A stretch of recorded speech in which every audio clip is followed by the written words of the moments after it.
Now in this video we will be talking about filled versus unfilled fair value gaps. This is the example of a bullish filled fair value gap, and this is the example of a bullish unfilled fair value gap. What I mean by filled is that in the future one of the candles tested the FEG with its wick.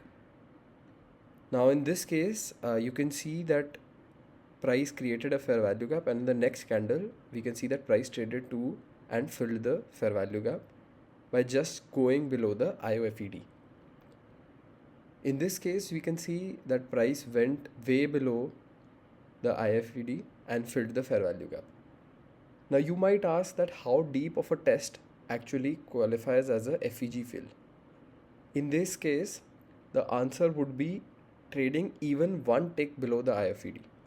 Now what I mean by that is even if you trade one tick below the IOFED, it is the same thing as this.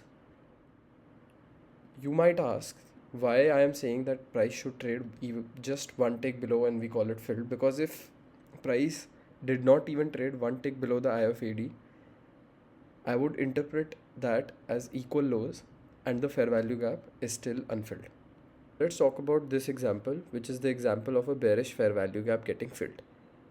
What I mean by a bearish fair value gap getting filled and how it is different from a bullish fair value gap getting filled is that price in the future would fill it by coming up and touching and going higher than the IOFED.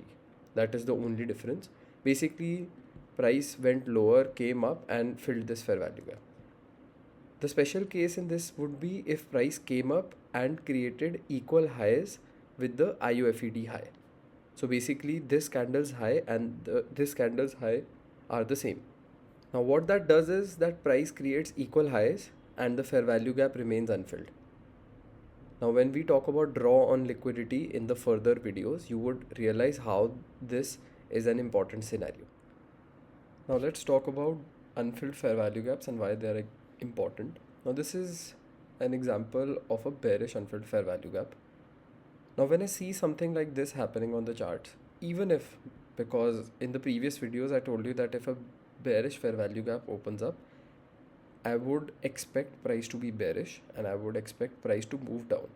But since we are so close to that fair value gap and it is an unfilled fair value gap, I can temporarily shift my bias or my target to this unfilled fair value gaps IOFED. That means now I am expecting price to fill this fair value gap before heading higher, or in this case heading lower. Now what it looks like is, this is what I am expecting price to do before it continues to go down. The same exact opposite thing I am expecting with bullish fair value gaps. Now if I give you an example on the charts, so now this is the 10 a.m. candle. If you can see at the bottom, I can see 10. So this was the 10 a.m. candle. Now when this candle closed, I could see that this was an unfilled hourly fair value gap.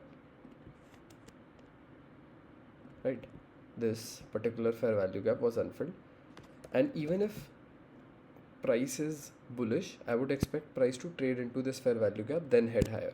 That means even if I want to go long, I can temporarily switch my bias to shorts just so that price can fill this fair value gap. So this particular price level on the lower time frames becomes my take profit or draw on liquidity. Now let's drop down even further and see what happened.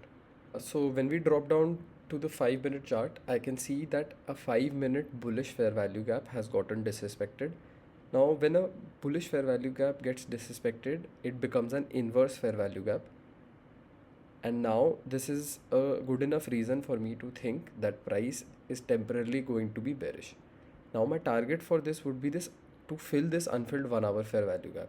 Right, so my temporary bias is bearish. Now as soon as the 11 a.m. candle opened, it opened, touched the inverse fair value gap or filled the inverse fair value gap, and now respected the inverse fair value gap.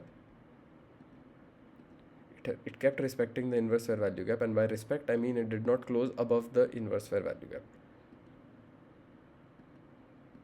So this is how price printed.